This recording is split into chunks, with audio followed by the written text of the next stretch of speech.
Most people hate advertising, but everyone loves a story. And there are no better storytellers than creators.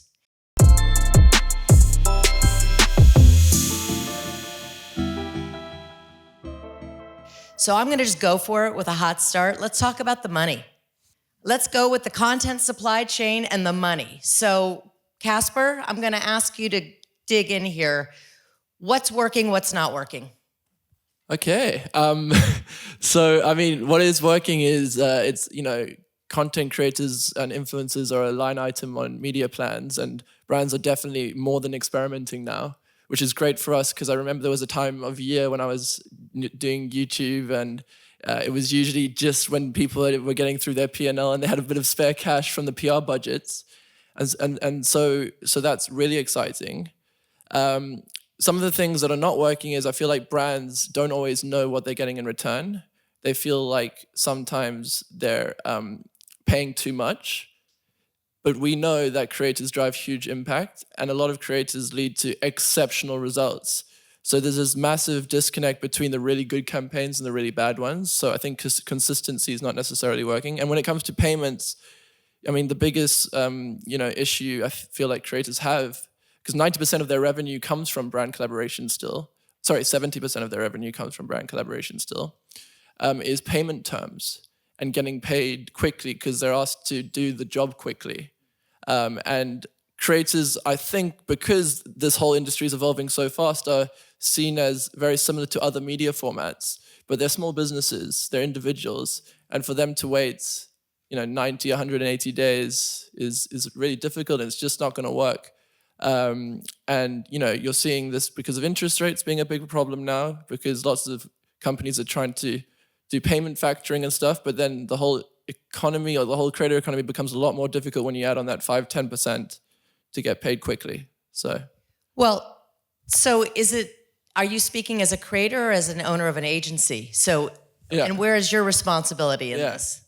No, it's a tough one. As we're trying to we want to have low margins for our clients, right? And so when you're also asked to upfront pay an entire creator when you're trying to bring down your margin for your clients is difficult, paying before you get paid for cash flow reasons as well. As you know, having a independent agency that's growing very quickly, sometimes the more business we do, the better we do sales-wise actually is to problems with cash. We're lucky enough to not be in that scenario, but a lot of our competitors and people in the industry have struggled with this. And so, yeah, we're constantly looking at ways to do this. I think the best possible way is just better payment terms throughout this whole supply chain, but that's not always possible. So then what you see is creators actually charging more for this, and I think some creators can do that. I was happy to wait because I was lucky enough to not have to worry every single month, but I don't think that's the case for 96% of creators. But you had a very interesting take when we were prepping for this. Is it naive to expect a large global brand or agency to pay quickly? No. I mean, listen, I think so we have to acknowledge the fact that the payment system in a big agency network doesn't work for creator marketing. I think Why? That's the reality of it, because it was set up to pay for TV and print and radio and other channels that basically worked on 30, 60, 90-day payment terms. We know creators don't. I think it's taken us a while to get there and actually acknowledge that. But I think if you talk to big network agencies, there's a very clear acknowledgement that that is a problem and they are trying to fix it. The fixing is not as simple, as we all know, given the size and scale of what we do. So at Ogilvy alone, we work with over 40,000 influencers a year. That is a big number. And to basically get that right, we have to put the right infrastructure in place. We are listed on the New York and London Stock Exchange. It means that we have to be SOX compliant. So there's a whole bunch of things that we have to do to get there. We are working on it, and I think infrastructure is coming in to help us get there. So it is in the process of coming in, if it's not already there. We are starting to make it better, but it will get there. Why couldn't creators and smaller agencies get an interest rate for carrying the money? Why couldn't they do that with some sort of compensation for floating those finances? Is that ever something that you guys have ever heard about? Well, we don't get paid like that, right? So we get paid by our clients. They don't pay us an interest rate. They pay us in a 30, 60, 90-day term. So it's not that there's money just sat there waiting to be paid out as well. So, that's what I mean. There is a process and there's a supply chain that we have to fix from the very top, because agencies get paid by our clients and then we pay that money to creators. So that whole supply chain has to be fixed. I know Joe's dying to jump. Yeah, but to offer a different perspective, I think everybody in this room wants the creator economy to grow. When you think about scale, right? We talked about earlier that brands are now coming out of their nascency in the space of test budgets, or, if you look at their general spend and what they're spending on influencer, it's very small. So sometimes at Viral Nation, we've had this conversation, and I think it makes sense. But I also understand big brands. And what I know is as we scale, and we expect them to spend 20 million in the space, 50 million in the space, 100 million in the space, the process on their side, based on their size, can't accommodate that type of a solution. So I also feel for the brand side of that equation, when we think about if we really want them to scale, we don't want to make it harder on them to scale. We want to actually make it easier on them to scale. So I think that it's a challenge for sure. And I think that the hard part here is that when you pay a creator, unlike paying a standard media provider, a creator is just like everyone on the stage. So there's that nuance. But I think that creators' best advice I can give to you is understanding how you can accommodate the brand, not to a threshold that's crazy or ridiculous, but how you play within their bounds allows them to continue to build into the space, right? So I think that there's a middle ground where you don't want to be, going to a Visa and saying, hey, your payment terms, we need to change all those for just this channel. And I'm going to need you, CMO, to go speak to the CFO and explain that to him. When you get to his office, you're like, what are you talking about? Right? So I think that we need to find a balance where if we put the obligation on a brand to pay in 30 days, when they don't pay anything in 30 days, I think that becomes a little bit overbearing, especially for enterprise businesses. Yep. Where we've seen success is asking, right? So we always ask. So there are certain times where we say, hey, brand, if we could do 50% up front for this campaign we're running for the next 6 months, that'll help us to bear some of the costs. And then Viral Nation will leave our margin and some of our hard costs out to the end of the 30, 60, 90 days. We'll use that down payment to make those creator payments so that they're whole, and we'll wait. And we'll hold you to that, Joe. You've said it publicly, it's on tape. Okay, so here we are in Cannes, and this is the center of international creativity. We never talk about the work. The creativity of the work. All the press typically covers TV and the traditional media campaigns. Out of home gets more coverage than creator work. Ashley, Marissa, how do you feel about that? How can is it respected? Is there a challenge in that area? I mean, I can answer from the platform perspective. Paying creators is a top priority for our team, especially being the creator team. And we have what's called sort of culture of credit, really understanding creators who are responsible for driving content trends on and off platform, really being sort of major forces in culture. And so for us, when it comes to creator monetization, we really think about it as a three-pronged model in terms of where the money's coming from. So there's user pay model. So that's things like TikTok Live. Live streaming creators can get paid in gifting and tips from users who are watching their live stream. So that's one source of revenue for creators. Then there's platform pay. So we have what's called Creator Rewards Program. This is essentially, some may know it as Creator Fund. We've dedicated a fund to pay creators for posting longer form content that performs and meets certain thresholds.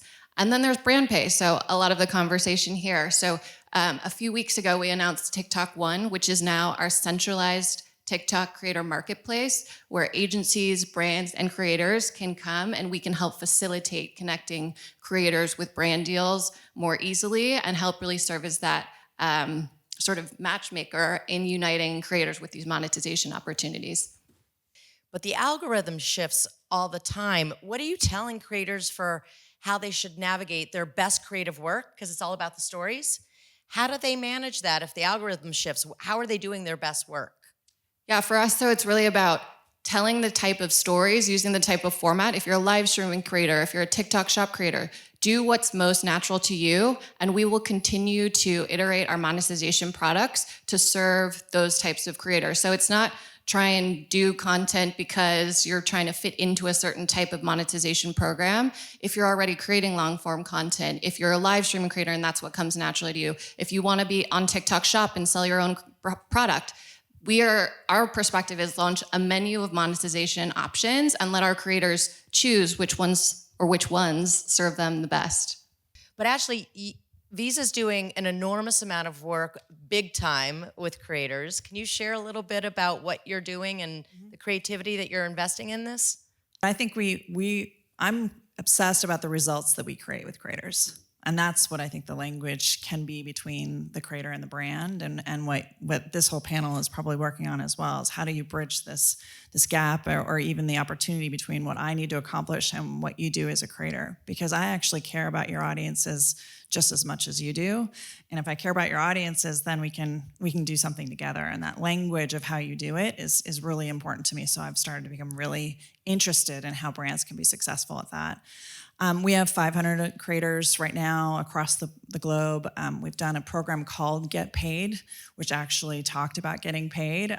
We paired two creators, a mentor, a mentee, across a couple of different topics, and just started to put that content out into the world to give back to creators. We put it on TikTok and other platforms, but we want to do more. We will be doing more. We're working out the ecosystem of our partners as well, who work with creators too, and how to do that well.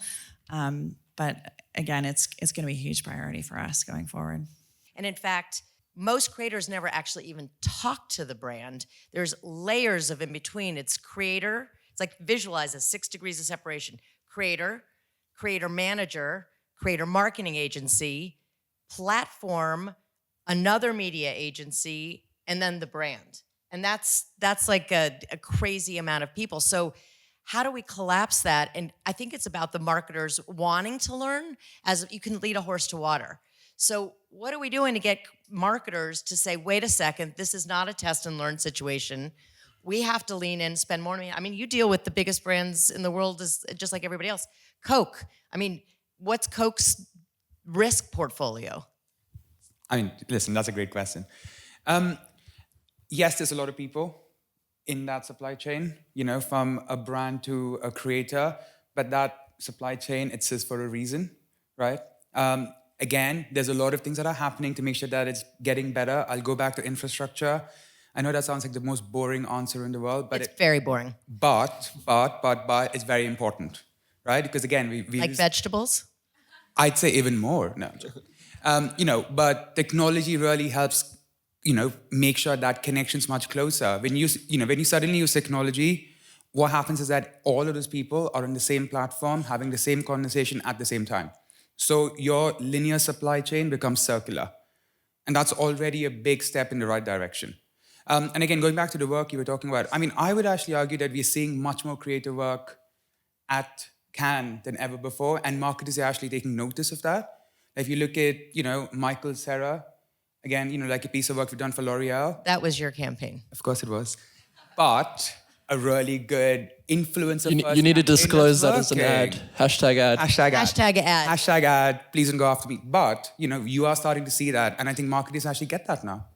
Okay, they get it, but it's still an anomaly. Caspar, I want to hear please opine. I know you're dying to say something here. No, I think the two things are trust and scale. I think a lot of people are trying to protect their relationships with the person who's spending money, and that might mean they want a layer of separation. It also might be the manager wants to protect the talent from having to say no to an additional question, like, oh, can you post another post? And like the talent's going to sit there, obviously go, yeah, because they want to appease the person, but they actually have to be protected. So I think it's important. The ecosystems actually sit sometimes to protect both the brands and the talent, and then to bring those into one thing, I think that's kind of tricky sometimes. And then the other thing is scale. I mean, when we are asking brands to spend millions and millions of dollars, they're not just, pitching up on a shoot with 5 creators. They're working across 5,000. And for them to have that one-on-one relationship when maybe in their company there's just 1 or 2 of them and then they have to work with agencies and so on is quite a tough ask. However, I do think there's more. I do think there is more of a halfway house here where you can actually, I think, say, I really like the work you did to the creator as the brand, and actually say, what did you learn from this, and learn from that information. I think we're going to talk about that in a second, but I read the notes before this interview, so I'm jumping ahead. I love it. Well, I just did a study with the Harris poll, and 85% of creators never hear back from brands on their feedback. So that loop doesn't work, at least right now. And Ashley, at a brand level, can you give us specific examples of something that's worked really well or maybe didn't work, but you learned something from it? We just did a major activation at the Louvre, and we had 4 major acts come on. And my strategy with the teams was that I brought in 40 creators to talk about to create content with us, and that meant large scale creators. That meant super fans of the artist. That meant fans of the artist. They were global creators, and we brought them to an experience, and brought them access, and brought them into something that would be really interesting to their audiences, and it is flying. And I'm really glad for that. And I think the lesson for us is, in an experience like this is what's really interesting as well to a creator, is like it's something different and new to to the audiences, and bringing something as a brand to a creator's audience is actually really compelling. You get the best work that way. And we are going to do what I said, which is going to take them through the results as well. So we learn from it, but I'm really happy about those moments. We also have sponsorships like the Olympics and FIFA and other things, and I'm hoping to bring creators into those experiences that are unique by the brand, so that there's just more to offer them, because that's when we're going to get the best content. So something happened for Viral Nation recently that was really important to me, actually, for being in the space for so long. And we had a press release come out that said, Viral Nation appointed AOR for influencer for MGM Resorts. And to see AOR for influencer on anything, to me, was just insane, right? But the reason— Can you explain that? Because not every— do you guys know what an AOR is? Agency of record. So we are the main partner that's responsible for creator for that business. But why I'm mentioning it is really important is because they did the deal with us because they wanted to build an infrastructure internally to work with us to be able to do creator at scale. So it wasn't just about hiring Viral Nation to go do our influencer marketing. They called it an AOR because they're building teams to interface with us, and we're putting people in their building. So what's interesting about that is if you bridge that connective tissue, Viral Nation, for instance, 97% of our revenue is brand direct, and we're very unique in that way. And for us, it was the only way to scale influencer, because if you have those bridges, it doesn't matter what you do, one of them's going to have an issue. And if you start getting issues in influencer campaigns, it's game over. 6 months is gone, and here we are. So I think building the brand's understanding and their capability and muscle really helps the creative process through. All right, so let's talk about measurement. And actually, you said it, comparing TV to creators, it takes a long time because the measurement is not adequate in the way that we all want. How does TikTok look at this space, and how are you helping creators understand what the metrics are in terms of education? Because you guys are sitting at the right spot to be able to help do that. Yeah, and I actually want to touch on the point of brands releasing creative control. I think a really great example, a recent one, was Alex Earle and her partnership with Poppy Soda, if people are familiar with the prebiotic soda brand. We actually have Alex with us here in Cannes this week, and she was sharing how she drinks Poppy Soda in her daily life, and it's been a long time partnership in the making. And for those that aren't familiar, they announced at Coachella, they had a whole Poppy branded Coachella house that Alex and her friends stayed at. And rather than sort of just approaching her as sort of a one-off deal and certain number of content deliverables and specific RFP talking points, they created this whole experiential moment, and they really leaned in on Alex, given the affinity with her and their brand. And now she's a broader brand ambassador for them. She speaks about the brand on her social channels, not to use the word authentically, but meaningfully, personally, how much she uses the product. And I think that's such a great example of brands really leaning into our creators, giving them creative control, trusting someone like an Alex Earle who knows how to engage her audience, who knows how to create really compelling content that's going to resonate with her fan base. And so I think that's a great one. You said something really interesting. You said, and you can say if you're going to say the name of the brand, but they don't want to take a risk on one TikTok of 135 years of brand equity. Yeah. So again, we work with a lot of big brands, and these brands have been there for a very long time, and they come with a lot of history, heritage, etc. And again, what we do is creator marketing at scale. And when you're talking about that, we have to be really careful because, we have to really ask that question, really balancing risk and reward. Is it worth risking a brand's legacy for one piece of TikTok content? And, sometimes it is. And we take that risk, to be very clear, and sometimes it's not. But every single piece of content is a conversation that we have to think about because from a brand point of view, it is their brand's legacy, and they have been there for a very long time and they are going to be there for a very long time. So, that's So part is of it easier for Poppy because they're a new brand, so they can take those risks? I would say legacy brands struggle a lot more than challenger brands. That's always been the case. But I think legacy brands also realize that they need to do this. Like the number of conversations I've had with legacy brands who go, who are seeing these new challenger brands take their market share because they're not on TikTok, they're not, creator first, they're not culture first. So I think there's been a real shift in the last 2 years, I'd say, where brands actually get it. So I'm no longer in rooms selling what is creator marketing and why it's important. We are talking about how much we spend, how do we measure, and then how do we make sure we get this right. How do we measure? Let's talk about that for a second. Well, you know what? I've been very fortunate to be able to build relationships with platforms like TikTok and Meta. And, the reality of the situation with social that makes it so hard to measure is the way that the platforms have made the data private, made it secure, et cetera. So Are you trying to be polite to Marissa?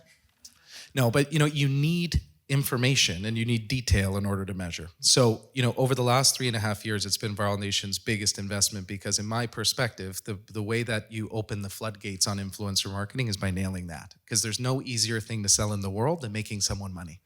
So for me, what we've been doing is kind of taking a chapter out of the old book and putting a twist on it, which is we started to say, hey, we'll make mixed media models too, just like you did for TV, linear, et cetera. We're going to invest in the data with Nielsen's. We're going to invest to put all of the data together, and then we're going to come back to you with the exact same thing you're used to with TV, and we're going to say, that's ours too. Well, MMMs typically, so you guys know, it's how big brands decide where they're going to put their money, and it's a very long and involved process. They always say buy more TV.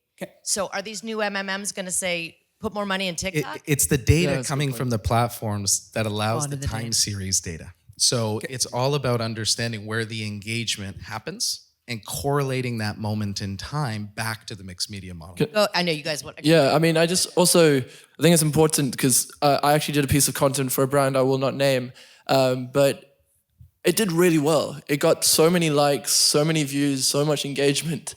And then influencer.com, who actually facilitated the brand deal, got a third-party measurement company that we get for all of our brands to go look at it. And I was like, yes, finally, someone's going to see why I'm selling so many of these products because my content's great, right?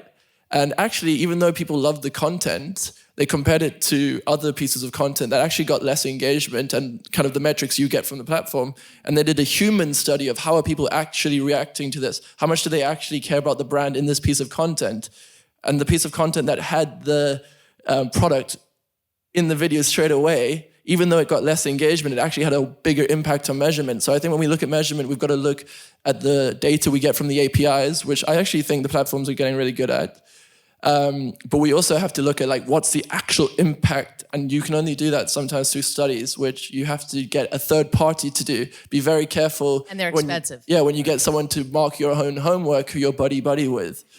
But we also don't value the food chain of it. It's like, how many sales did we get? But then the brand's not understanding that they just got a piece of creative that if they had run it through the channel they're used to, would have cost them 4 times what they paid for the actual media placement. Or what they're not understanding is the SEO value of that content. TikTok's crushing at that right now. So yeah, I might have done a content piece and said the creator didn't work, but now every time someone's looking up teriyaki chicken recipes on TikTok, that brand's there every single time. So there are so many, and again, back to the education of the brands, and that's why this is so important, because as soon as they start to understand, social SEO is so powerful. Be it you're buying things on YouTube, you're looking for things on TikTok. I even found myself the other day watching a guy, and I made smash burgers in my kitchen. I watched the TikTok 84 times. Right? So these are the things that influence value around the supply chain. Got it. I'll tell you the biggest thing, and I'd love to hear your thoughts. Read the damn comments. most Always. brands, and I know there are a few CMOs who actually scroll through comments on creators to see who they are and what they are, and also on their own brand posts. Don't turn off the comments. I don't know if that's like, Yeah. it's crazy. I think also on that, like, what would be really interesting with the platforms in the room is to not only see what the comments are publicly, but what are people saying in the DMs about the brand and sending it. One really interesting thing Adam from Instagram said was that they actually care more about people sending pieces of content to their friends versus liking pieces of content and commenting. And actually what happens when you send a piece of content to your friend is you forget to like it. So that might be your favorite piece of content, but you're not even liking it. And then all of a sudden the brand's going, no one likes this piece of content. And you're like, but there's loads of sends. So I know we probably can't get the data about what's being said privately between people, but that would be the holy grail because that's actually what people think. I think with comments too, there's a whole nother layer of conversation that happens in the comments of creators' videos. And when brands can really lean into that, you can sometimes see a brand that's unrelated to that creator video will chime in the comments, and it sparks a whole nother world of conversation. And so educating both brands to do that, but also creators to pay attention to what's happening in the comments. And then Joe, to your earlier point about SEO, we've really seen such growth in terms of users who use search on TikTok. And because of that, a couple months ago, we launched Creator Search Insights. So you can find it if you just go into TikTok, search Creator Search Insights. And this product really tells creators what are the most searched for terms on the platform to help them create the best content that's then going to be surfaced in our search results. And so through Creator Search Insights, again, this is really our tool to empower creators to create better content that's going to optimize their SEO, that's going to perform better, and from a brand POV, also get more exposure there as well.